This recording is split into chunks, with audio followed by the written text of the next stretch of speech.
ఉన్నది. ఏం పక్షి ఇది? చూడండి, పావురం ఉన్నది. ఓకే, దానికి నదిలోని నీటి ప్రవాహంలో కొట్టుకుపోతున్న ఏం కనిపించిందంట? చీమ కనిపించిందంట. ఓకే, ఆ చీమ నువ్వు ఎలాగైనా కాపాడాలి అనుకున్నది. ఎవరు అనుకున్నారు?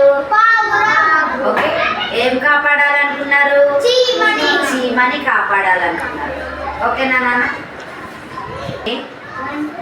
వెంటనే ఒక డాష్ ఆకులు కోసి ఏమాకు పరుగున వేటగాన్ని సమీపించి ఎమ్మటే ఏం చేసింది అంటే ఎమ్మటే అంత దూరదృష్టితో ఆలోచించింది అనమాట. మనం కూడా ఎప్పుడు కూడా ఎలా ఉండాలి, ఏదన్నా అపాయం వస్తుందేమో, మన మైండ్ కూడా అంత ఫాస్ట్గా ఆలోచించగలగాలి. అంటే ఈ పని చేస్తే ఏం జరిగింది, ఈ పని చేస్తే ఏం జరిగింది, దాని ఫలితాలు ఏంటి, నష్టాలు ఏంటి, ఒక పని చేసేటప్పుడు మనం కూడా అలాగా ఆలోచించుకోగలగాలి.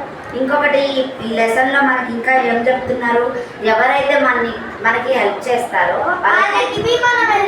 మనం కూడా వాళ్ళకి మనం ఉపాయం చేసిన